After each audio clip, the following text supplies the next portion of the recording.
Welcome to Watch of the Week here on Caseback Watches.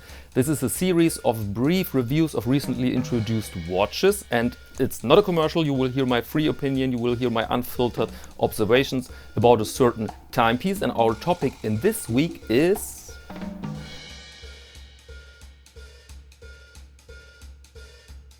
It was one of the most popular reissues of the genre in the last years, the Oris 65 divers. And this was the reissue of a historic diver, as the name suggests, and there are several versions out there. For instance, this bronze beauty here, I mean, look at that.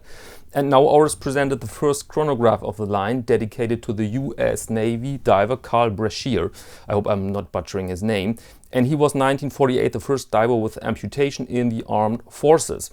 And so let's go over the basic specifications of the watch. We're looking here at the case made of steel and with a bronze bezel. Very, very, very, very beautiful mix, if you ask me. And the size is 43 millimeters. We have a sapphire crystal with anti-reflective coating inside. The case back, unfortunately I don't have an image, they don't have a press image for the case back, is stainless steel as well. And we have a screw down crown, normal pushers, water resistance down to 100 meters. The lug width is 21 and the movement is the Oris 771, and this is basically a Celita 510. Power reserve 48 hours, 28,800 beats per hour. And look at the dial now, please. A beautiful black dial, curved with applied rose gold PVD plated indices, PVD plated hour, minute and second hands. And the luminous material here is superluminova called old radium. And you have a strap option, here the leather strap and a bracelet, a metal bracelet. And the price for this combo here is 3,950 Swiss francs, which makes roughly smidgen over 4,000 US dollars. And now let's go over the pro and cons of the watch. I mean, first, the design is clearly a pro. This thing stands out. Every bit here on the dial offers some character, especially the huge indices in combination with the hands and the coloring. And again, here you find this old radium superluminova. We saw this on the last watch here in this series. And this material is supposed to deliver fake patina. But again, we can see it here as just another warm color. And for me, this is a perfect feature here. And more pros are the materials, the coating, the production quality, which is in case of Oris very high. And of course, the bracelet and the strap option. So many pros here. But my first con is the size.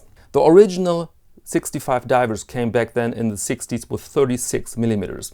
And the regular reissue a few years ago was 40 millimeters, which is perfectly fine contemporary size. But now we have here 43 millimeter case diameter with long lugs. And this is the problem. I mean, long lugs are great if you have a smaller timepieces. I mean, imagine the Rolex Datejust with this long lugs.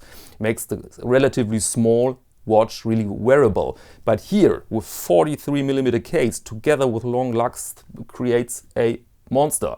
And my second issue here is, maybe I'm naive or too strict, but allow me one question. Does a diver need a chronograph?